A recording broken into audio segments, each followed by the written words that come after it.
Hello, hello, Evening, good hello. evening, good evening. We should be live places because now my phone is buzzing. So hopefully I hope that's so. There we go. not a thing Well, where we'll we're find not out. showing it. Anyway, welcome to your Wednesday night conversation. This is live with Fifi and Freddy. I am Felicia Minor. I am Felicia Fifi Minor. And I didn't say the wrong name this time. Yeah, wow, that's bravo. I am Freddie Prince Charming, channeling my inner witch this evening. Oh. Mm. Mm. And down here below is our special guest for the evening. That is Marshall Shore, Arizona's hip historian. Uh, we'll get to you. We'll get to you in a moment. You just sit down there for a second. You just hang tight. We'll get just You're fine. You're fine. Get cozy. Get cozy. for those that are watching. You can play like the seek and find games with all the stuff that's behind him. It's fascinating. Indeed. It's like my father's Indeed. basement.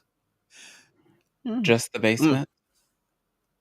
And most of the house. Let's be real. Okay, I was gonna. But he's also like 87. But I digress. Anyway. Oh. Uh, we have a show packed with things today. We'll be talking about lots of travel happening during the holidays and what do you need? What are the essentials? Don't know. Uh, this is going to be very. I. Ugh. Um, Agent Orange is back in the Orange House, and the circle jerk is getting bigger. We're We'll very talk about it. excited. But first, we would like to acknowledge that today is Transgender Day of Remembrance. Every November 20th, we honor those who have come before, those who have lost to bigotry, hatred, misinformation, fear, and hopelessness. So far in 2024, there have been at least 350 trans people murdered. That's up Oh, from wow. 321 in 2023. That also doesn't factor in the number of trans folks who took their own lives. So, in the last decade, since this has been sort of actively being tracked, there's been more than 5,000 trans individuals who have been murdered in the last decade. And So, that's the yes, ones that we know of. correct. Yeah, those are the ones we know of. Those are the ones that have been, again, not factoring in the folks that have taken their own lives. So keep that in mind. Today's, we do, these are things that we do need to recognize. These are important days, even if it's Oh, did I even not sort of, change my name? Thanks, D. uh, why you gotta be me? So that Um, would be the only thing I would ever change I know, about. why does Restream do that? I don't understand why it does that. Felicia always wants to be me. But anyway, yes, today is National Transgender Day of Remembrance, and we've been acknowledging that throughout the day. So I just wanted to put that at the top of the thing, and we can go right into business as usual.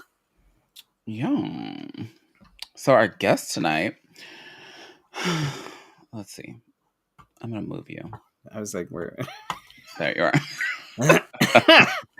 Our guest tonight has impeccable eyewear, always. Hmm. And I'm sure has the impeccable eyewear collection. I have a Kind few. of. I feel like I could go to your house at any time and pick a pair of glasses, and you'd be like, "Oh, But you know number what though? Like the 708." the the online like eyeglass places have made it so easy to have like a good Mm-hmm. collection of glasses, which I am very thankful for now that I actually need glasses because now I can have like different pairs that go with different outfits and moods and things. Anyway, Yeah, we'd just like to welcome Marshall Shore to our humble abode. Hello. Do we have a sound effect for applause? I feel like No. we need a sound effect for applause. No. Oh, I think there is something in here with sound. There's music. What is this? Press the buttons while I read. Okay. Make sure.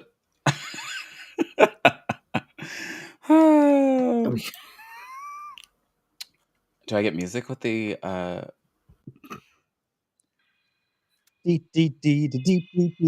Nature sounds. oh, the bird. Oh. The nature sounds. I don't know what the hell this shit is. Oh. Wow. Marshall is a librarian turned hip historian who has spent years uncovering Arizona's weird, wonderful, oh, I don't like that one, and sometimes forgotten history. Known for his vibrant storytelling and dedication to preserving our state's richest past, he has become a beloved figure in Arizona. Soundtrack. I'm very excited about this. We I can just have background music. Slightly distracted. So if you're listening on the You told me podcast- to push buttons. I I'm know, I pushing did. buttons. We are just a hot mess, and thank you for continuing to watch and listen. Wow. Marshall's work includes the Arizona LGBT Plus History Project, being a part of the All Queer Shakespeare group, trivia events, tours, and lectures that captivate audiences with stories of unique people, places, and events that shaped Arizona. Recognized as Phoenix New Times Best Historian. I didn't know that was a thing. And I Phoenix feel like it was one of those Magazine. categories that was like created just for him. Like there was anything. It's like Pretty we don't have much, any. yeah. Like we got to give him something. What are we gonna give him? Oh, what is here? You're the best historian. Good for you. Like, Way to go. let's Phoenix Magazine's Best. Bespectacled Phoenix celebrity. I feel like that may have What is also been created for you. That one definitely was. I feel like they're just like, okay, we have this dude and he does shit. How are we gonna we need to recognize him somehow. Right. I What tend not to can fit in a box what- very well. Right. It's like, what categories can we put? We don't have a category. You know what? We're just gonna make a couple up and we're gonna give him like a trophy. Just put it in there. So, Just put right, it in there. fine. Make them look it up. Make them look it up. It's like being appointed in a pageant system, you know. Ooh. Miss Anyhow. Bespectacled Phoenix. There you go. Welcome to your new title. A sash and a Marshall crown. is passionate Right. about history and is both it is both inspiring and contagious. Welcome, Marshall Shore. Yay! Ooh, I'm happy to be here. Music, but we don't have sound effects, and I'm kind of upset about that. Maybe we should suggest it. Are you challenging me to now come up with sound effects? I've always thought we needed sound effects, but that's just me. Maybe I can use that with this, but Maybe. I don't know. Anyway, enough about that. I would like to ask people watching, what's your favorite weird or unique Arizona story or historical tidbit? Or if you don't live in Arizona, don't Google it. Say something. Give us something local. Like if you're watching from out of state, give us like your sort of your best like, hey, did you know that XYZ happened here or something along those Not lines? XY. Because I'm all about that shit. I love like the weird little like historical facts, the weird things that like, okay, that really who the hell cares? But it's like it's one of those interesting things that, you know. Marshall cares. Indeed, I do. I have lots of those. Yes. So yes, throw them in the chat because we want to hear it. We want to hear it. Or if you have ghost stories, and because indeed, yeah, we've been approached a couple times that people want us to go to haunted places in Arizona. I am all about. I want to go ghost hunting so bad, so bad. Hi, Paula. It's Paula Shay. Hi, Paula. Anyway, housekeeping. Oh, You're getting completely derailed. I'm sorry. I'm distracted. Um, want the VIP treatment?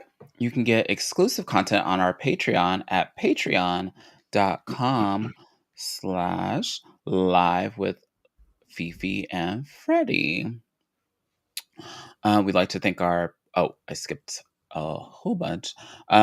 Remember that you can get the added on stuff for the Closer Look membership. That's just a sticker. But you can join that one. But the better one is the Deeper Plunge and the G Spot. Tantalizing. And you get a sticker, a mug, a t-shirt, a tote bag, and I won't forget to send it to you because Patreon is doing it for us. Yeah. Remember when I tried to send out stickers on my own? It was... Yeah. Anyway, we like to thank our patrons, Brandon, Cassandra, Chris, and Michelle, Dee, Drake Jensen, and Michael, Casey Starr, Carrie and Corey, Kim, Joan, Leanne, Madam Askew, and the Grand Arbiter, Nicole, Patricia Mason, Shannon, and William. Add your name to the list. And a massive thank you to Wigs of a Kind. This is a Wigs of a Kind. And Freddie, I'm not wearing a Wigs of a wearing Kind. a I wig. need some new Wigs of a Kind, like mohawks. Dear I need some fun Marissa, stuff. where have you been? Right. And a massive thank you to Laura Renfro for her incredible support for us this season. Message us if you want to support us, or just send me money. I will take yes. I'm happy to accept anything: cash, check, credit, EBT, Bookings, groceries. whatever. Right. Seriously. Fries cards. I'm good with fries cards because they can be used Mhm. for gas or groceries. I have teenagers. Listen.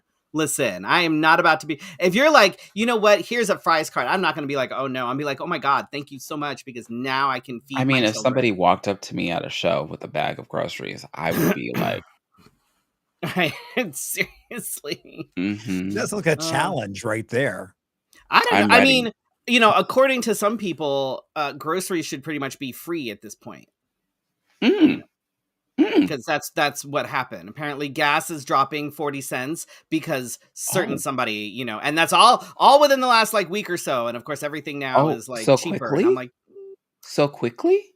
That's not how that works. But bless your heart for thinking that exactly how. Oh wow. Well, if you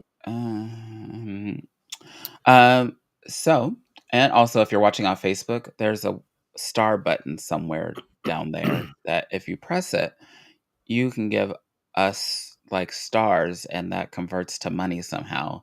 And then Facebook gives us money after they take their portion. Of course they do. How was your weekend, Felicia? I was actually pretty busy because the last couple of weekends I've been kind of like, So first on Friday, I was not looking for these, but they found me. Oh Lord, you understand? And I was supposed to be shopping for my daughter, so there we have it. And I found these beauties. They were calling my name. They're saying something. They're a little more pretty in person, but I love them. I love them. But where did you wear these boots? Yes, let's get into that. And I'll but first on Friday, I also went to see Mariah Carey. Did she know all her words to her own music? So I love my queen. I know my queen. I love my queen. But see the little box right there? In front of her? There were a couple moments where she wow, disappeared for a little bit. But I love her. I love her. She didn't have any like vocal mess ups because you know that she's gotten rung for that. So Mm. uh, it was a good Well, maybe concert. It by was next year she'll know the words for this year's concert. uh, but it was enjoyable. I loved it. I haven't seen her since 2006, and it looks like she's waving at me. Yeah. You're welcome. Uh, so back to the boots.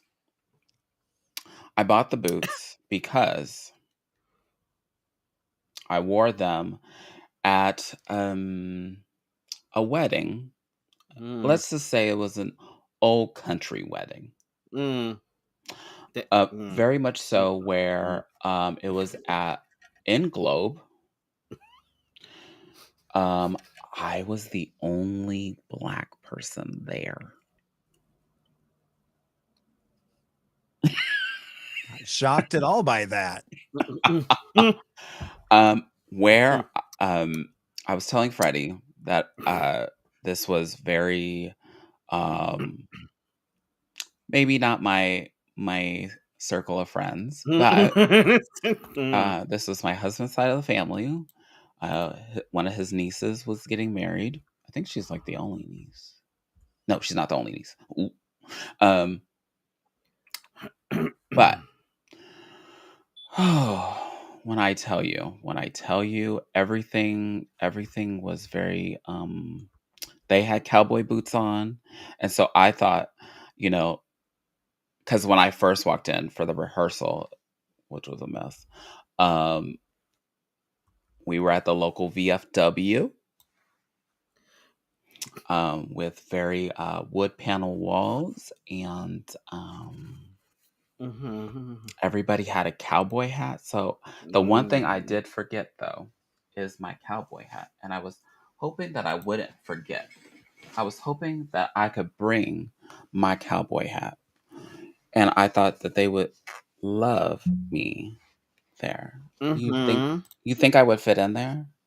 Do you think so? Mhm. But it was I've met very some of Scotty's family. uh-huh. Bless your heart. Mhm. Maybe on Patreon I'll share more in depth of the story because it was very interesting to the fact it was almost like wasn't there. Can't imagine why. My weekend was less Eventful? eventful. We did have the drag bingo with cats on Friday night. That was fun. Justin Sider jumped in and took your place. And he had a blast. He was oh my god, he was having so much fun. Um and he totally convinced me to be a fucking cat. I'm like, really? This is so cute though. Lord. Do it We were again. thinking about it, and I put the face on, and my partner's like, I don't think I've ever seen you in like a cat face. I'm like, I don't know that I've ever actually done a cat face. Have you never? I don't think I have. I don't think I've ever been like a cat. So there's Oh, that. that might have been Um, me. Probably never done it. And then Saturday, did I have rehearsal on Saturday? I believe I thought I did. I think I had rehearsal on Saturday. Yeah, it was that and rehearsal. That was pretty much it. Yeah. Mm. But Mm. and on What are you that note, rehearsing for? actually I was gonna for those of you who have not been paying attention to anything, look at that. The Christmas Carol, Queer Fantasia, it is absolutely amazing. The cast is fantastic. It is so much fun. Um, it's the reason why I haven't cut my beard in almost 2 months and is driving me crazy. And Do you have some it's beard oil? I have all the beard oil. And it's Trust me. still Trust me. eh, It just makes me crazy. mm. But we did find out at last night's rehearsal that almost all of our shows, if they're not already sold out, then they are very close to being sold out. Um, Opening night Hey, is I get sold paid out. next week. Can you So save me opening a night, seat? you get a fucking ticket. Opening night is sold out. The Saturday matinee immediately after opening night is already sold out. Everything else is very, very close. Like there's only like small handfuls of tickets left, and that is Oh so freaking my. exciting.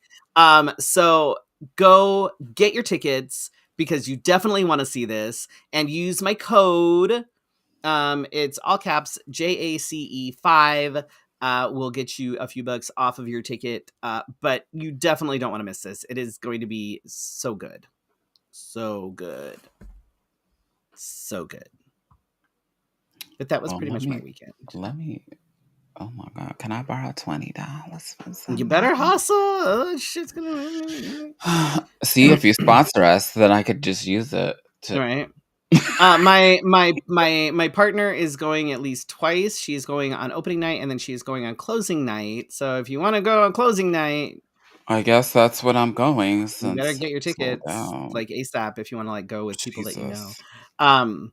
But yes, I'm so excited, so As you should excited. be, because this is I your know return this is to the the first production they've theater. done, so that's It pretty is. cool. Yeah, I know. I love it, and this is like my return to the legitimate stage after almost 20 years. So I'm super stoked, super Wow, stoked. Yeah, 20 years. Mm. We're only 21. Mm-hmm. Yes, I am. Oh, I think I have something to do. Hold on. Oh Lord, Marshall, did you do anything fun this weekend? Anything exciting? Yeah. So Saturday I was up in Flagstaff Ooh, for I'm so Lowell jealous. Observatory. They have opened up this really gorgeous astronomy discovery center. They've reoriented all of Ooh. Lowell based around this. It was really cool. So it was the public opening for that. So went up there, had a blast, and then came back and was then at Queer Market on Sunday for the With some quality of my screening. Exactly. So exactly. Since I'm on the board of the All Queer Shakespeare, it only made sense. It was like, hey, I was like, I've got a booth. Why don't you come on over? So yes, I think we had 3-4 people. Mm-hmm. Yep. Yeah, which was a lot of fun. Yeah, they said it was actually pretty successful. They were talking to people, handing stuff out. So hopefully They gave away like that'll. all the flyers they had. They gave out all the flyers, so that was great. That's awesome. That's Yeah. very exciting. Very exciting. If nothing else, at least it gets people like familiar with the company. Like Exactly. That was kind of my goal, was like, even if they don't buy a ticket, at least they know that there's something else. There's Right. another option. Yeah, Right. exactly. Very exciting. Very exciting. Well, I love an eventful weekend. Sounds like we were all doing different things out in the community. Indeed. I was taking one for the team. God. And with that being said, let's do it.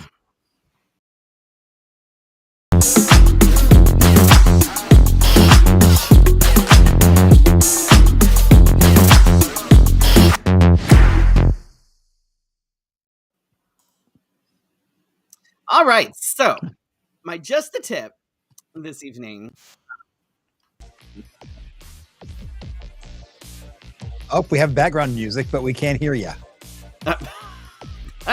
Oh, now we can hear you. There we go. Okay. All right. This is interesting. I'm totally giving myself background music. You're welcome. This one's called Future Pop. I don't know. Oh. So, I know. All right. So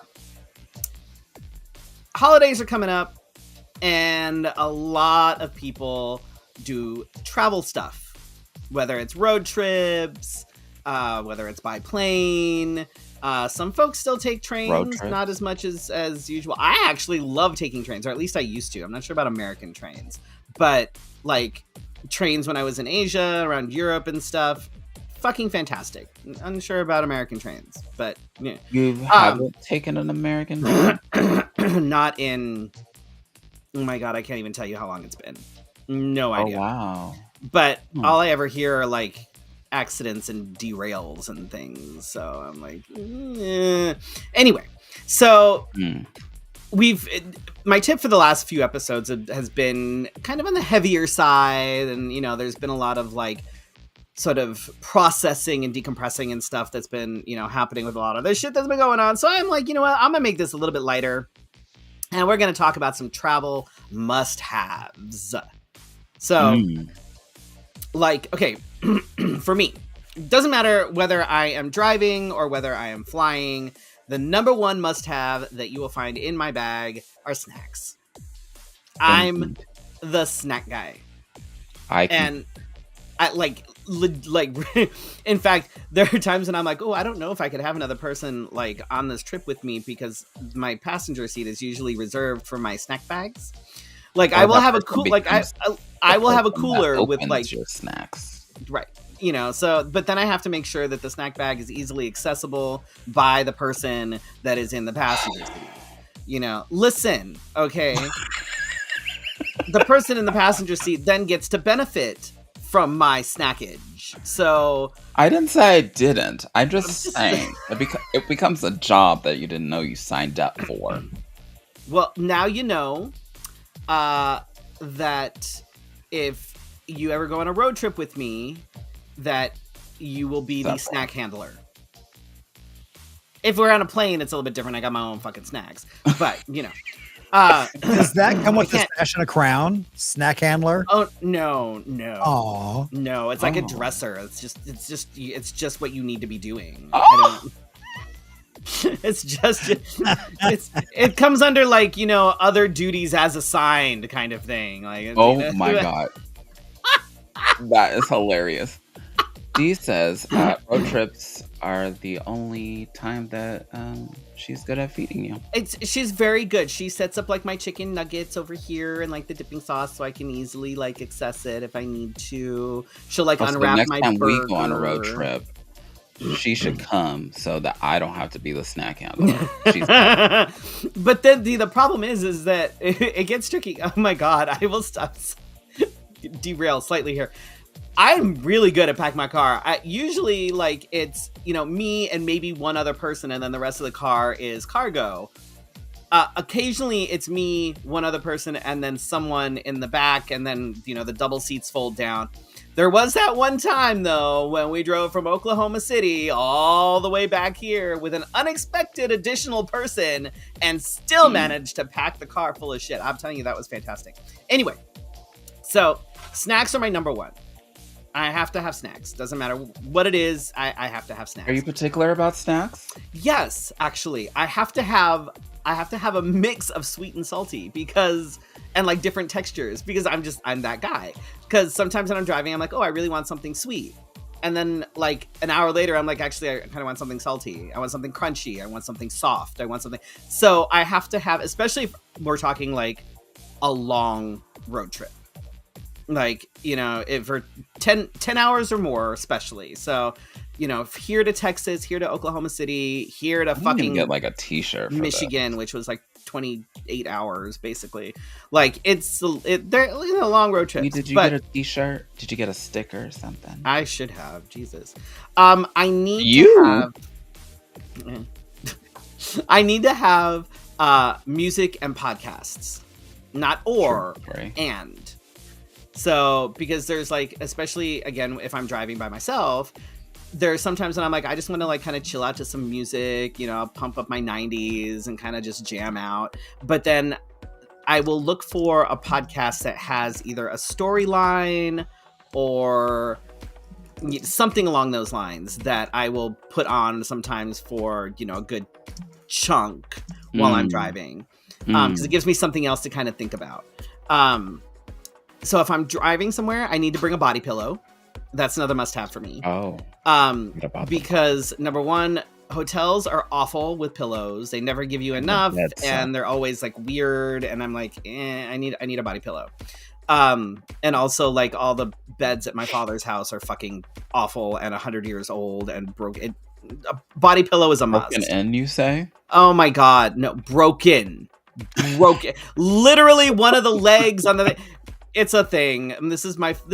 Nothing in my father's house has been updated since about 1965. Okay, it's a thing. But wait, it's a thing. Okay. Books. I need to have at least one book with me. Usually what type of book? It depends. I have eclectic taste when it comes to my books, but I need to have at least one book with me, regardless of whether I read it in a hotel, whether I, am on the plane and I decide to opt for a book. Sometimes that happens. Flying lately, You can read while flying? I can read while flying. I cannot read in the car. Mhm. Like if I happen to be a passenger, which rarely happens, can't read in the car, makes me sick. But also these days, because of the issues with sinuses and whatnot, flying also does not make me feel great. So I rarely read in the car anymore, but I do like having the option. I mean, on the plane. So I do like having the option. I also sometimes will like to sit if I'm somewhere and sit and read sometimes. I hope you're sitting while you're driving. Yes. Most of the time. Kind of. Sometimes I like to change it up and kind of stand and I have my sunroof open. Right, my sunroof open. I can stand up and I can kind of goggles so that way the bugs don't hit you in the eyes. That's illegal in some states. Whatever, it's fine. There are many things illegal in some states. There are there are many things that are illegal in some states, including our existence. But yeah, right. And there's that. So I have also taken, as on road trips, I've taken to bringing pepper spray with me because on the longer road trips, I will stop at travel stops and things, and I will nap for an hour or so. And just to be on the safe side, I always have pepper spray handy. So if something were to happen, if something were to knock on my window or whatever, be fucking crazy, I have pepper spray that I can utilize if needed. I've never needed it, but I have it regardless. Knock on wood. And also, this is weird. I also need to bring a hat or a couple of hats. I need to bring one for sun and then one for fun. I've never thought of this. So like today's hat, would that be a sun hat? No, it's a very I don't know how well this would block the sun. It's a very that's a very fun hat. It's a very fun hat. Well, that's what I'm saying. Which would it qualify as? Probably more of a fun hat. If it were, that kind of a party kind of thing. So when I drive, I'm actually very particular about where I stop to get gas, where I stop to pee, things like that. I will make it a point to try and stop at only the larger travel stops like Love's or Pilot or the bigger, I will avoid at any cost the sketchy little fucking towns that have the little gas station. No, won't do it. And the whole town comes out and sees you pumping your gas. It's terrifying. Won't do it. When I'm flying, one of the things that I think about is who has the best deals for luggage. Because very rarely do I ever travel with just a carry-on. I could, depending on what I was doing, but I usually need more. So look for... Is this out of drag or... Both. Because it depends on what I'm doing and how long I'm going to be gone. Because regardless, you're still probably going to need a suitcase unless you're only going for a weekend and you can get away with Who am I kidding? I'm the person that overpacks and you're thinking that I'm leaving for 2 weeks, but I'm be gone for 2 days. Right. So. And, I will say that if you're going for the cheap airlines, they're not as cheap once you start adding on things like carry-ons. Any other baggage after sitting in the seats. Drinks, snacks, they literally nickel and dime you to death, and it is insane. So $10 for a soda the last time I was crazy. There. It's insane. You are better off going with something like Southwest, where you get free drinks, free snacks, and 2 free suitcases. And I'm well aware of the fact that very few airlines these days are making good decisions with anything. They all pretty much suck right now. It's awful. But you got to kind of go with the lesser of the evils when it comes to that. I also overpack because some of the things that for me, I always bring... We have in common. Yeah. Doesn't matter where I'm going or what time of year. I always bring a hoodie or a jacket and long pants.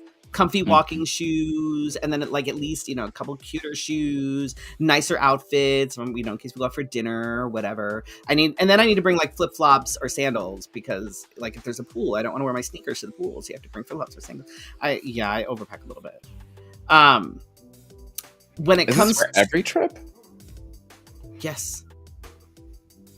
Yeah. Oh my goodness. Pretty much. Pretty much. Regardless of whether it's drag related or like not, this is pretty much my like go-to, So with schedules and itineraries, I know some people are very like, okay, we're going to go here and we're going to land at this time. And from this time to this time is where we're going to get the luggage. Or from this time to this time, we're going to go to the hotel. Then we have to, this time to this time to unpack. And then from this time to this time, we're going to go do this. I do know those people. Yeah, I'm not that guy. I like to keep it loose. So like, maybe have a few things that like, we know we'd like to do. Like, okay, there is, this attraction, or there's this site or whatever that we want to go see. Or, this restaurant that I want to go eat at. Let's be real, most of my travel will focus around restaurants. Yes. I like it that way. But I have been on trips with people where I felt like it was like more work to keep up. Oh my God. And you're like, oh my gosh, I just want to like sleep. No, we're supposed to be here at this time. Yeah, and then we're going to go here at this time. And you're like, I don't know. I don't know. I like to find that happy medium, because I've also been with people that they don't want to plan anything. Yeah. And I'm like, okay, I can't. Or you say like, what time are we going to the park? Right. If we like go to a theme park. Oh, I don't know. Whatever time we wake up. No, that's not gonna. I need to find that happy medium where it's like, okay, like with theme parks, especially if you want to make sure you get in the most of your day, right. And it's like, all right, say you only have 2 days, and you're like, okay, we only have 2 days. We have 1 day at this park, 1 day at this park. So we want to make sure we get the most of it. Right. So we know we want to be there by 9 a.m. I feel like I understand this completely, Suzette. And I don't mean to cover you. There you go. Suzette says, I pack enough underwear to poop myself every day for 2 weeks. Not that it's happening, but it could. You never know.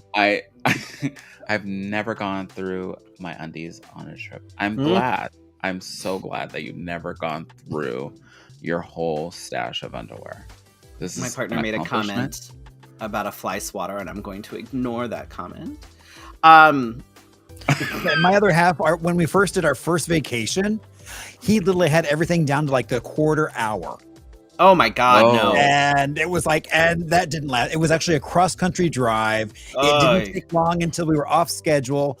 And he's having conniptions about, oh my gosh, it's like, we're not going to make this. How do we fit these other things in now? And I'm like, well, we just start cutting. That's the only option. He's like, no. And I'm like, yes, we have to. Sorry. So goodbye. This excursion, that excursion. So I guess we'll have to come back. We'll have to come back. I feel like that's like a good sort of litmus test on relationships in general, whether it's friendships, whether it's a romantic relationship. Can you go on an extended road trip or any travel with this person and not want to kill them we have 20 miles down? There are some people that I know that I cannot travel with. And there are some people, like my partner and I, we travel very well together. Like, that's good. Because we're both very similar in that, we're open to things changing last minute. Like if we're driving and like, oh my God, hey, that looks really cool, we should stop. Okay. Right. Or, we're technically half an hour from a place that's supposed to close. And I said, hold my beer, I'll get us there in 15 minutes, so we could go and check this place out before it closes. That was in Uranus. We went to Uranus. Aw, nice. Yeah, I was like, we were about half an hour away, and we're like, oh God, it's gonna close. And I'm like, because I had already seen it. I had passed it when I was driving to the Midwest, and I had passed it. It was already closed. It was late, but I was like, oh my God, there's a place called Uranus, and it makes fudge. What the fuck? And so when we were driving back, we're like, okay, no, I'm gonna get us there. Just Watch me. I think I forgot And about that's that part. like, I like being Well, they able like to to pack it there. Right. They also have an ice cream place, where you can soft serve, and so it's Officer. yeah, from Uranus. Mm-hmm. It just, but Tasty. like that's right. Like that's and, Did you go and to the fudge factory? we didn't. We went to we But got it was there. closed. It was a few minutes before closing, so we were able to go in, kind of walk around, look at some stuff, get a couple pieces But not of get a tour. fun souvenirs. No, unfortunately, but we at least were able to go and get a couple fun magnets and stuff. But like for me, that is actually when we're talking about like travel essentials.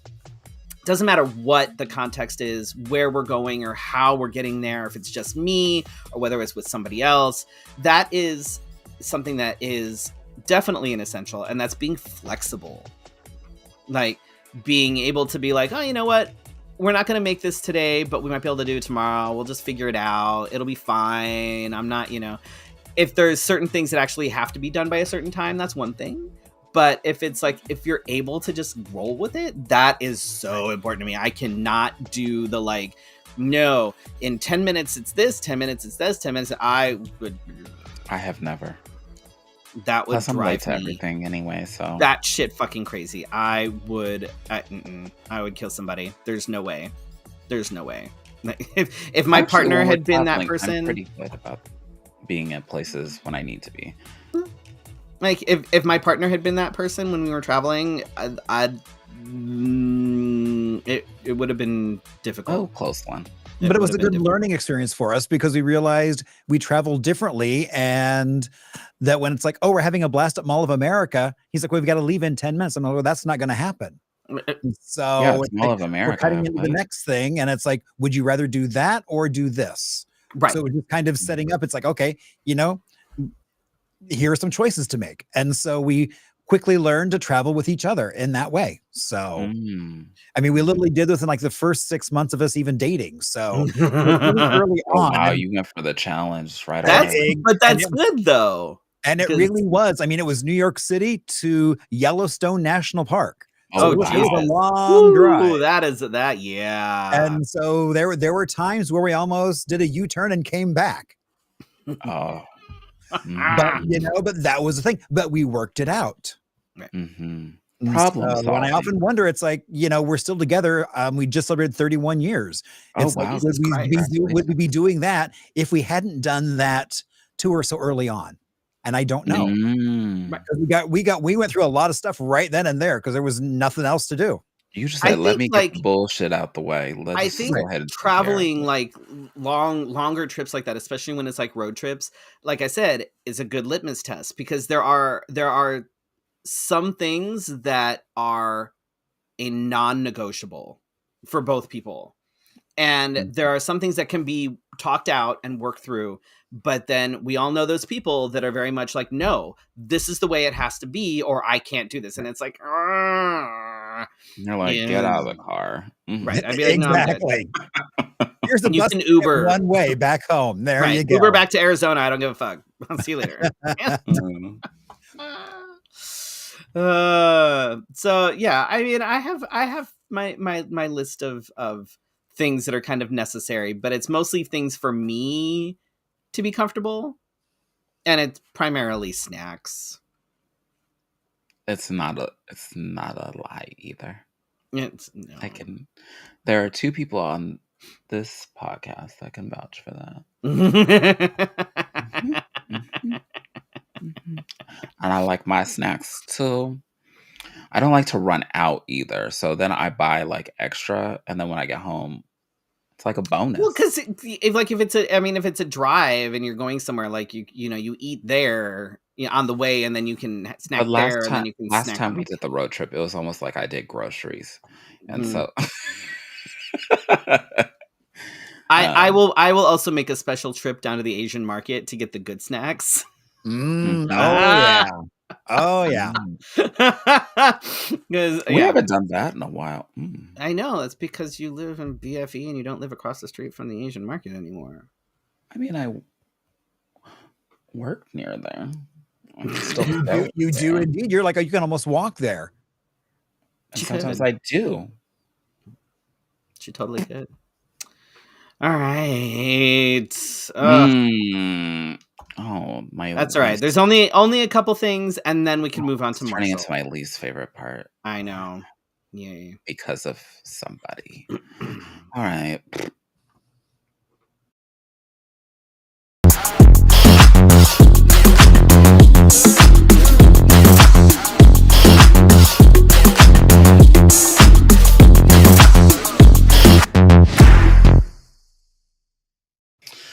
Oh, bear with me as I mourn. As the world is changing to orange. Real quickly. Yeah, that's very fitting. Yeah. It sounds terrible. And this is terrible news. I couldn't believe the headlines when I read this, but Dr. Oz, discovered by Oprah. Oprah has a lot of explaining to do between him and fucking Dr. Phil. Don't get me started. But Dr. Oz has been picked to be the head of the Center for Medicare and Medicaid Services, which is awfully awesome. Mm-hmm. I'm kind of curious how this is going to affect my work because we are directly tied to CMS. Uh-huh. A lot of people are like you, wondering what the hell is going to happen because is he qualified? No, not even a little bit. Did we find some? Are any of these people qualified yet? No. Including the next one. How did this happen? Anyway, I saw what I feel like an email thread blow up because this happened. But Linda, how do you even say that? McMahon. It's not important. This person is now in charge. Is the education secretary. Her husband, Vince. You have to mention that she's the former CEO of WWE. Yes. Mm-hmm.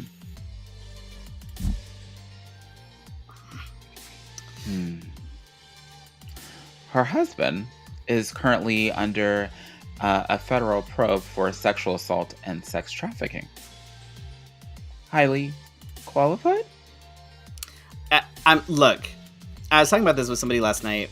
If we made a Venn diagram of the people that Trump is picking who are sexual predators and then the people who are like TV people, it would just be a circle. Oh. Like the overlap is it's just a circle. Which adds to the circle jerk that is continuing at the Orange House. Yay. And that's your That's news. all we got for news. Fuck the news. Let's move on to something interesting. And he has been so patient and just enjoying this as we make a mess and talk about things, including our snacks. We have Marshall Shore, Arizona's hip historian. I'm giving Marshall a jazz soundtrack. Oh. I don't feel like he's a jazz personality. Oh, I totally think he's a jazz personality. I'd say it depends on the jazz. Oh, true, but I can't hear it yet. I can't hear it yet. Well, and then, there was Nadine Jensen, who was famous here in the Valley. She was a jazz player, and she would be playing the piano. She would reach over, pull up her flugelhorn, play that with one hand, continue playing the piano with the other hand. And that's what I call it, a flugelhorn. So, well, hers was a flugelhorn. So, are you saying mine isn't? I don't. I've never seen yours, so I don't know. Whoa! We don't. Whoa! Look, I've known Felicia for more than 10 years. I've never seen her flugelhorn either. Who's to say if it's still there? Oh shit! What? Marshall's not waiting around to talk about my flugelhorn. Nobody wants to talk about your fucking flugelhorn. So, Marshall, tell us about yourself and how you got to where you are being Arizona's hip historian. So I moved to Arizona about 25 years ago as a librarian. I'd been living in New York City at Brooklyn Public and New York Public, kind of bouncing back and forth, and decided it was time to make a move or buy something. So we chose to make an adventure and landed here in Phoenix. And I was working in South Phoenix at a little library and started learning about the community through these stories. And so once we got some of those stories down, I was like, well, what about over there? Anybody have any stories? And there was nothing. So then the Midwestern comes in. It's like, well, let's go have a cup of coffee and go talk to somebody. And so that's what we did. And then I just started retelling those stories and then adding more and going off and researching. And so it got to a point where I walked away from libraries to just keep digging up cool stories about Arizona and really share how I fell in love with Arizona. And I think you kind of like, not just like, you know, Arizona's sort of general history, but I know you dive a lot into Arizona's queer history, which is I'm actually right now working on a book about Arizona LGBTQ history, actually focusing on Phoenix for this. I do a lot of Arizona stuff, but the book is specifically about Phoenix, and it's been really a lot of fun. I mean, like tomorrow I'm giving a presentation on using drag albums from the 50s to help identify LGBTQ spaces. That's wow, that's awesome. So it was, it was one of these things where I was researching. So the Arizona LGBT plus History Project really got started when the 307 downtown was being torn down. If you're ever on Roosevelt at about 2nd Street and you look on the north side of the street, you'll find a little plaque for the 307. And that was a drag bar, as well as a gay bar, kind of unknown. And then really in the late 60s when it became drag friendly, and then very much so in the late 70s, even more so. And then it closed in 2000, was torn down, I think 2015. And people saw this history going away. And so that's what brought this project to light. And so it's been really interesting finding out, like, one of the earliest bars we can pinpoint was a lesbian bar in South Phoenix at like Central and Southern. I remember hearing about that. About that. And so that was Kay's Happy Landing Buffet. And so going through, best bar name for a lesbian bar ever. And so it was so funny because it's like going through one of these drag albums. It was like, Ray Bourbon, this international performer that did about 65 albums. And one album just listed a laundry list of everywhere he had performed. And one of those places was Kay's here in Phoenix. And it was like, started doing some digging and discovered that. Like, you don't see a. And so I did this. So basically there's all these books that have been about other cities. And so I'm working on one of those books like that, just about the Phoenix queer community. That's fantastic. Yeah, I mean, and like finding out, like, one of the earliest drag queens we can document was 1894. Oh, wow. In Tombstone. And somehow that really doesn't surprise me, and because so, of yeah, the kind of town that Tombstone was. Right. And well, I mean, it was trying to, and so it was at a point, so the U.S. drag history really comes out of those minstrel shows. And so William Gauze was a very famous performer in the minstrel show that came through. And so we actually have postcards of him that you can find. He didn't have albums, but he had sheet music with his name on it. Oh, wow. So it's like, and then, so you've got Ray Bourbon, who was would travel through here a lot. And why was he at Kay's Happy Landing? I discovered that Kay was one of his musicians back in LA when he first started recording and performing at Finocchio's. Oh, wow. So, I mean, and so it was really cool finding those connections to that Arizona history. I mean, I really focus on just Arizona and trying to find as many of those connections as we can to those really stories we should be talking more about.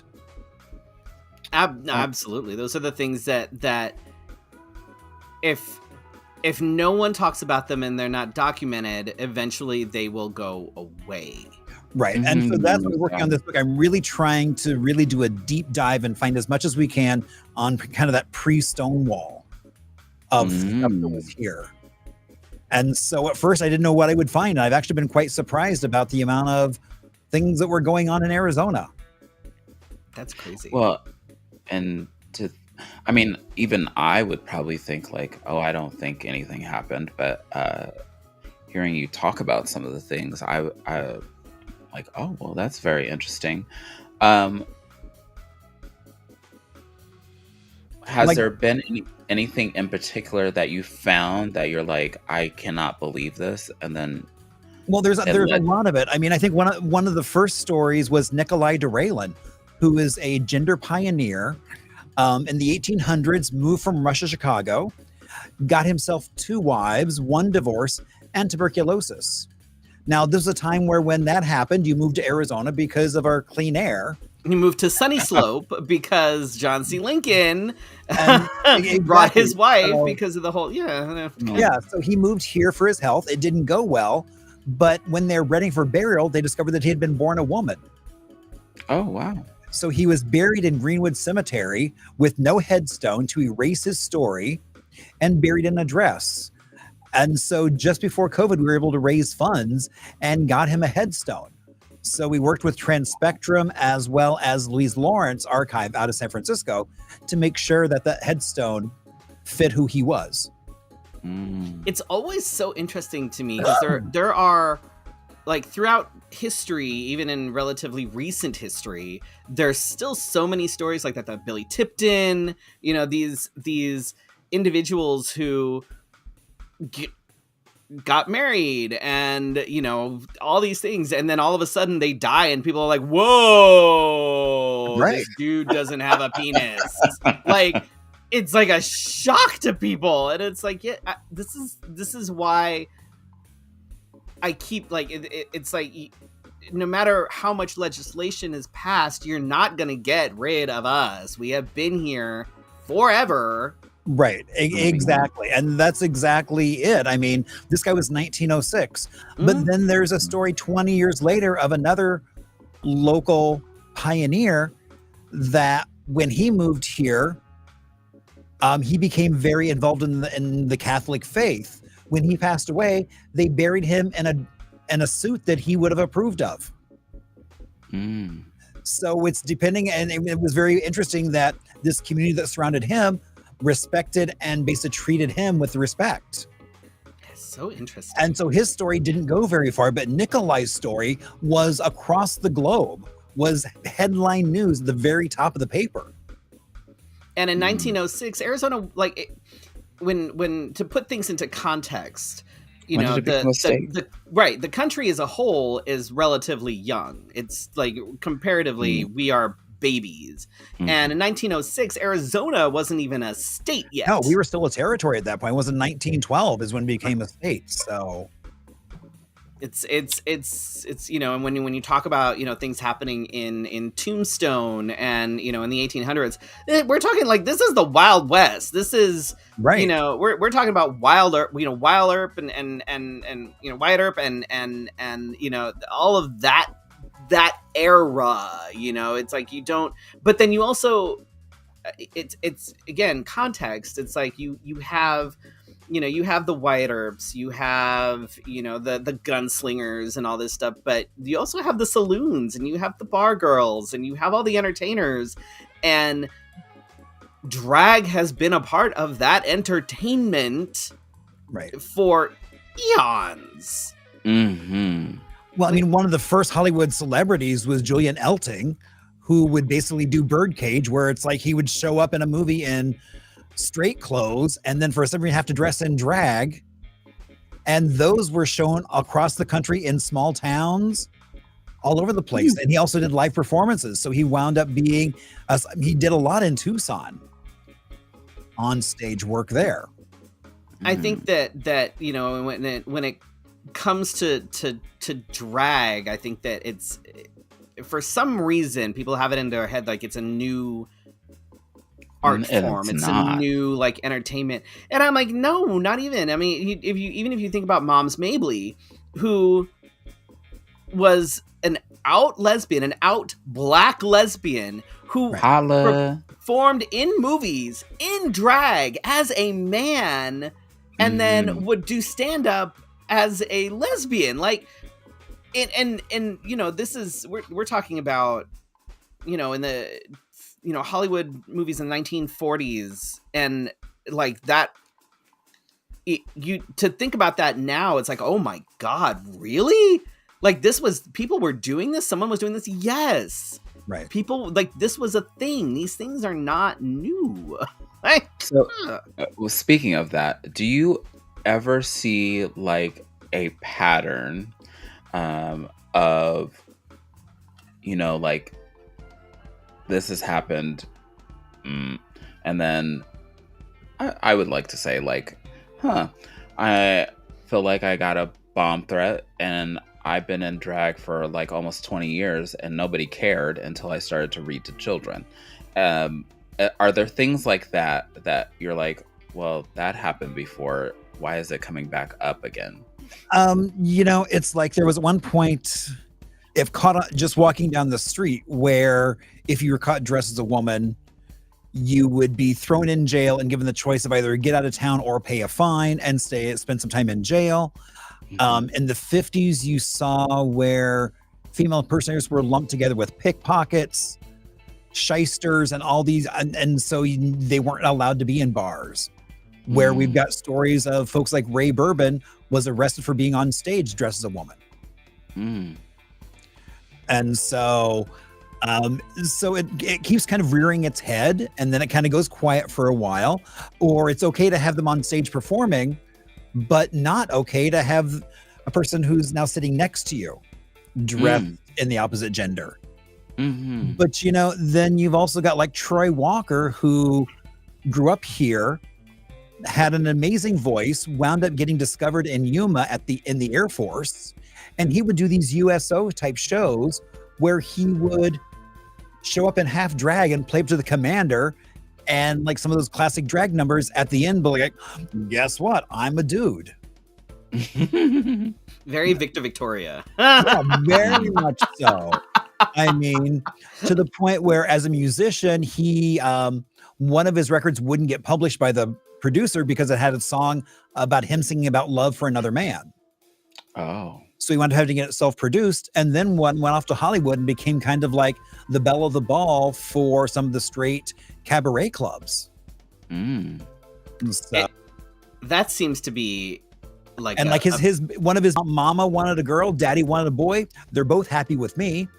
And this is like late early 70s. So he was very much in your face about it. That kind of seems like the pattern, if we want to talk about patterns, is, you know, straight folks, conservative straight folks, whatever, are usually more than happy to use us for entertainment purposes. That's when they will have their bachelorette parties at our bars. They will bring their bachelorette parties to our drag shows, but then turn around and help pass legislature that would in effect make all of it illegal, which I'm like, oh. So you do a lot of different things. You wear a lot of different hats. You have, and one of your most recent hats is getting involved with All Queer Shakespeare. Indeed. How'd that happen? Tell us all of. Well, you know, Monica was like, "Hey, you know, we'd love to have you involved," and it's like, you know, when I left libraries, you know, one of the things I love is I love live theater. I mean, living in New York, you got to see all kinds of off-Broadway things, on Broadway, a little bit of everything. And I love that range. And so Monica was like, you know, we'd love to have your voice. And I was like, I would love to be a part of that, because that's something that right now is missing out of the theater scene in Arizona. Yes. I mean, in the past, we had Janus Theater Troupe, which was a gay theater troupe. And so they no longer are around. And so that was very much a missing voice in the landscape. And I can, so Felicia, if you don't know, Monica is our director, and she's like Okay. she's like, and she's like the artistic director of All Queer Shakespeare. And when it was starting up, my friend Shelly, who is involved in it, she immediately was like, you need to get involved, because she's like, she knows I'm a theater geek. She knows I've done theater, most of my, up until about the age of about 20 or so, and then stopped because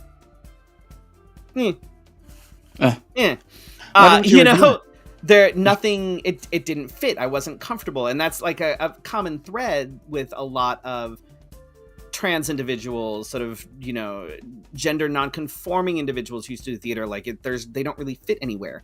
And with a queer theater group, it's like, oh, well, fuck gender roles and fuck, all this. We can go and it doesn't matter. You audition for something, we like you for this, we're gonna bring you into it, because that's what we do, and that is so important and so validating. Somebody screenshot this. Like, yeah, I mean, the wizard is in the somebody brought up Nearly Naked, and it's like, that was an amazing theater troupe with Damon Deering, and so he passed away recently, but his theater troupe had kind of stopped performing for quite some time, but they did some amazing queer theater. Yes. And so, and again, it was just kind of like, we need those voices. So is All Queer Shakespeare the only queer like group? I think the only one that says that it's all queer, yes. Right. I think in Arizona. I think that's I mean, true. I don't want to make assumptions, but no, I think that's true. And also, just as a shameless plug, the Christmas Carol, this is technically the off Broadway premiere. We are only the second theater group to do it. Oh, very cool. I love that. And also that's very much a Phoenix thing. That we would be very cutting edge in terms of some of the things we're doing. Literally, as is. We opened up on a Friday. It closed that week on a Monday in New York. The director was here and brought it here. It had already been in rehearsals and everything else. So basically he flew out here when it closed, and they started the production up there. Oh, wow. And so, we had Torch Song Trilogy before it ever hit Broadway. Yep. That I did. I actually did know that. So actually there were two productions of it. One was post-Broadway, one was pre-Broadway. And it was all because Rusty Warren, who was this female comedian piano player, was great friends with Harvey Fierstein and said, hey, I want to play Ma. And so that's how it happened. Wow. So, I know, who'd have thought? Like, it seems like Phoenix was at some progressive and all these things at one point, and then what happened? It's like, I think we're trying to get that back, but I think it's harder now because we have all the red tape and brick walls now that we have to keep fighting against. It's like in just a couple of weeks we'll be celebrating the 38th anniversary of the Keith Haring mural that no longer exists. But I think in a lot of reasons is why we have so many murals downtown. Because when he was here painting, he was working with a lot of high school students and befriended a lot of local artists. I did not know that. Yeah, and so it's really cool. So we did a bit over the summer with the Art Museum talking about queer arts in Arizona. And next year around this time, they're going to launch a Keith Haring in the Archives exhibit, because they found so much stuff in their own archives by Keith Haring. Oh, that's fantastic. He had designed a t-shirt just for the Phoenix Art Museum. Oh, wow. So I heard that they're going to try and see if they can get the okay from his estate to reproduce that shirt.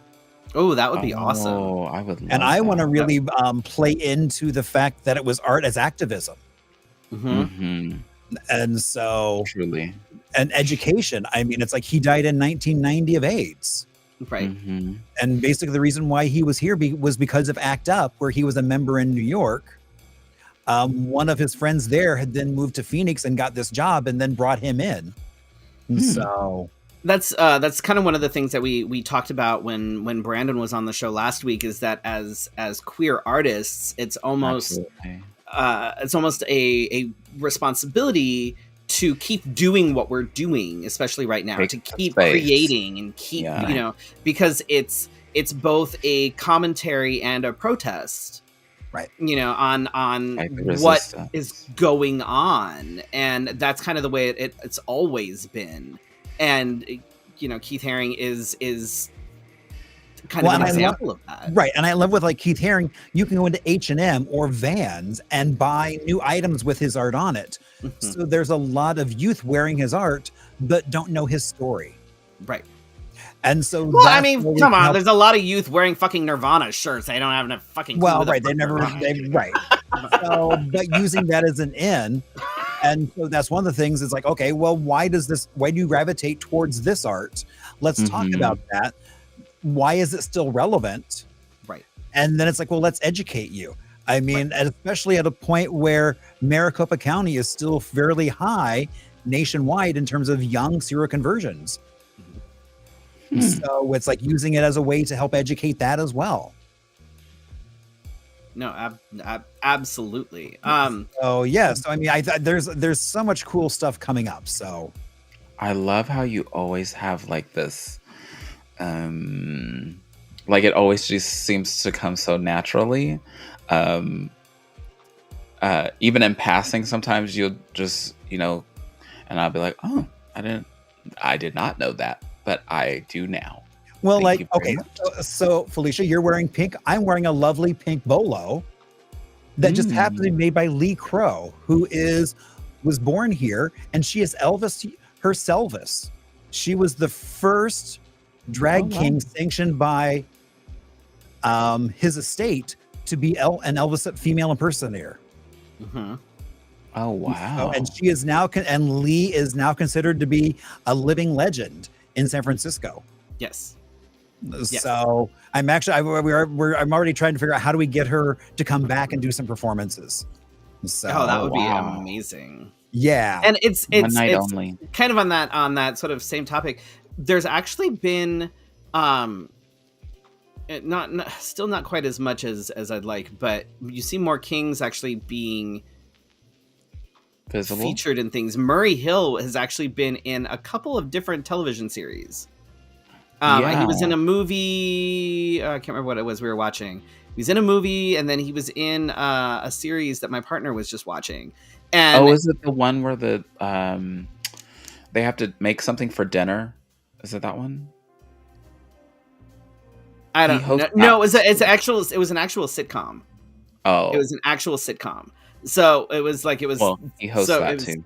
But that you Yeah, rarely I think see that. so. It's always a drag queen that gets cast as things. It's always, you always have the queens that are in things. It's very rarely a king. So it's awesome to see someone like Murray Hill, who's been doing this forever, actually in something like as Murray Hill, which is amazing. Mhm. So, you do have the Phoenix History and Haunted Tour. Like, what? Tell us about that. So Yes. good. Gosh, I mean, so that started like right after Centennial, because it was a way I was like, okay, how do we get people to some of these sites? And it was like, well, wait a minute, there's history, there's hauntings. So why don't we just put together a tour? And So we need to go on the tour. So we've been doing this tour since 2014. Oh wow! So variations of it. And so our next we do it once a month. And it's funny because now there's multiple groups doing haunted tours. And I've seen some of these people doing haunted tours at like noon, and I'm like, the fuck kind of haunted tour is this bullshit? well, actually that would be me. I'm the one doing it at noon Yeah, because the energy what the is still hell, there. Marshall? There's no such thing as a haunting at noon. It's not a they're thing. still there. They don't sleep, they don't eat. So they're still there. Nobody haunts at noon. You never see a ghost being like, all right, it's noon. Yes, you do. I can take you to a house in Bisbee where you can get really creepy feels no matter what time of day you're there. So yeah. So I mean, it's like, or like the Pioneer Cemetery down by the Capitol. I mean, those folks are always there.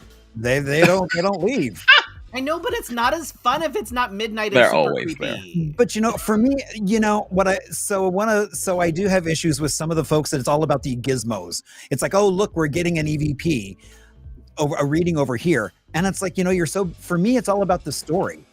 And so it's not that you're going with me to have the experience, because usually if there's a group of 20 people around you, you're not going to have an experience. It's like you want to go back when you're by yourself. But the goal is to let you know that, okay, here's the story of what's going on here. And so that way you're aware of it. And also, so it also kind of gets you to realize, well, what about that building over there? I don't know anything about it. Let me go see what I can find. So I'm that person that, like, if I go and it's been like this since I was a kid. It doesn't matter where I go. It could be, the Acropolis. It could be, the Great Pyramid. It could be Tombstone. It could be any place like that. I always end up getting like the hair on the back of my neck stands up. I always feel this weird sort of connection with things that are like not dead is the wrong word, but not sort living? Of Spiritual? I don't know how to describe it. Things that are like historical that have absorbed a lot of energy, if that makes sense. Right. I mean, exactly. I mean, it's like that residual energy. Sometimes there's an entity there. Sometimes it's just the energy is left. I mean, there's a story about the Claren Hotel where it is someone who's on it's like almost a tape loop. Yes. Where it's like when the energy in a room gets really elevated, then suddenly this tape loop kicks in. Mm-hmm. And same thing. Yeah. I mean, so that happens a lot where it's not even a thing that does anything. It just happens to, Westward Ho has that as well. Even though, like in one of the ballrooms, they installed apartments, the woman in red still dances through those apartments. Yep. Also, I'm the one that picked the fucking creepy hotel. Thank you very much. Just gonna throw that out there. I'm the one that picked the creepy hotel. And it was oh God, what hotel was it? My mind is blanking, and it is absolutely freaking haunted. And it's like totally, there's like weird door, like a lot of it hasn't been updated. It's very creepy, totally creepy. And there's like a lot of energy there. There's like a lot of, and I think there was like a weird door that went nowhere, or like a dumbwaiter or something. Uh-oh. She said, and when she says, usually that means something's coming. Whatever. I picked the hotel because I was the one that was on hotels.com. I was looking at the hotels, and I was like, "Oh, look, this is like it's a historical hotel. It could be fun." I'm the one that was like, "It's a historical hotel, and it's right on the lake, and I'm going there. That's where I'm going." I picked the hotel. Okay, I'll let you guys figure that out offline. But so when is the next haunted tour? So the next one we're doing is actually this coming Saturday. Oh. Yeah, okay. So the 23rd. What time and where and how can people sign up? At noon, he said. So this one's at 5:00. Oh, okay. And so if you go to hiphistorian.com, you can get tickets there. So go to hiphistorian.com. .com. Is there a problem? I apparently cannot speak. hiphistorian.com. And if they aren't able to sign up for this month, it's monthly, right? So we do one a month as opposed to some of the other troops that do them like nightly. I'm like, this is a fun thing. It's so nightly. I also do private tours, so I've done that for folks. I've actually got a private tour. That's on not Sunday. No, that's the wrong website, Felicia. That's Brandon McGill. No. Yeah, literally says Brandon McGill. I clicked the button. Literally, there we go. I'm like, there we go. Brandon that McGill. Is indeed it. Yes. So on my screen, it did not show Brandon's name. No, it totally said Brandon. I had deleted the Brandon one. Apparently. Yes, no, that is the correct one. So yeah, hiphistorian.com, and I throw other stuff up there. So other events will show up. So basically, go to Right. hiphistorian.com and keep up with all the things that Marshall is doing, places you can find him, tours, all the things. And on social media. Social media, basically Marshall Shore Hip Historian on Facebook or hip_historian on Insta. Mhm. All the things. I have All like the the short things. videos where you talk very fast, but Well, that's the New it- Yorker. oh, That's the New Yorker in me coming out, and it's like, oh my gosh, we've got to get through this really quick because you've only got like a minute and a half, so I've got a lot to say. So you yeah, and drop I'm into like, that fast speed. oh my god, I gotta go It back would and it would probably actually be perfect for my daughter who watches everything at like 1.5 speed or 2 times speed anyway. how? I don't ADHD. So I just feel go like I watch have to Marshall's video. watch the video over because I'm like, I didn't catch all of that. So yeah, like I know we're getting ready to roll out one about the Keith Haring mural because we actually have film footage of him actually painting with high school students. Wow. So I know wow. that should be coming out almost any day. Wow. Oh, wow. That's Okay. fantastic. That is So awesome. follow along. And then we're Learning's an trying to adventure. resurrect. We did a documentary about a decade ago that got kind of lost, and so we're now trying to bring that back. And that was pretty much kind of gay life in Phoenix before Stonewall. What was it like? And so, The historian lost a piece of history. I mean, these are things that are very like. well, it was important, like- because we had a sound person who didn't really do that good of a job with the sound. Oops. So we didn't realize till we were done that it was like, oh, there's some sketchy moments. So Yeah. technology has now allowed us to alter that a little bit. So we can maybe cut down on some of the background noise, bring up the voice that's actually talking. So technology hopefully has AI helped us rediscover that. AI is amazing. Yeah, right. The show that Murray Hill is on that I was talking about was Drag Me to Dinner. Oh yes, the one that I Like was talking about that's an actual series is called Someone Somewhere, I believe. Somebody Somewhere. Or Somebody Somewhere, something like that. Yeah. And it seems like he's in a lot of things. He's more. I think it's more visible now because of streaming services. So there's that. There is. You that. make your money, Murray. Okay. Right. All Not many of us are. right. So go to hiphistorian.com, follow Marshall on all the social medias and I'm things. gonna have to figure out when to go on a tour. I know. We should figure out how to do that. We should. Or maybe we should just do one for like the crowd. I mean, Freddie and Fefe crowd. We can just do a little private one. Oh, That could be fun too. And so We'll have to. It'll have to be after December 22nd or whenever the hell my show finishes. Because I'm. completely right. You have no time between now and then. I have no time. I'm Right. very tired. Completely agree with that. I have no time. I'm very tired, and my beard is itchy. So after that, we'll. God, first world problems. Yikes. It is. Apparently, we have no show next week. Unless you want to have one, I can take it off. I don't care one way or the other. I'm fine either way. I mean, yeah.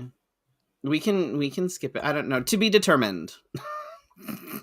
But I do want to give a shout out in the chat. Everybody said that I did not have Brandon McGill on the screen. Oh, it totally said Brandon McGill on my side. It totally said Brandon. Anyway, Marshall, I'm so sorry. Go ahead. Oh no! So January 10th, which is the 96th anniversary of the Orpheum Theater, we are rolling out Arizona Unzipped again, which is an educational burlesque show. And on the stage of the Orpheum. So it's in that beautiful theater and working with Pyrus Sutra. So I will tell stories about Arizona history and then they'll do numbers inspired by that. Oh, so you're doing it. Did you do that before? We did it last year. And so we were adding, we're cutting a few things, adding a few things. So let me know if you need like a good, burlesque MC. I have experience. So, I mean, so we're working with, no, space is full. We've got Erica and Pandy on stage with us. Pandora. The Mm, Strange. And so yeah, so Love it's the gonna Strange. be a heck of a great show. nice. Okay. And when does Yeah, that start? January 10th. That is only one night at the Orpheum on January 10th. Ooh. Yeah. One night only. Exactly. One night only. They're only celebrating their 96th anniversary once. And we're it. I celebrate all month. So. What else have we got going on, Felicia? So I guess we'll have a show next week. I don't care either way. But to be determined. I do care. I do care. But and then on December 11th, I have Winter Wonderland Drag Bingo at Drink Me Tea Room. I think I have a guest lined up for that. I did not put on the show sheet, but I will put it on Patreon first. And then I will tell folks what's happening. That's fun. I don't even know who it is. And then I don't have really much of anything going on until December is yours. December 13th, which is already sold out. Our opening night is sold out, which is super exciting.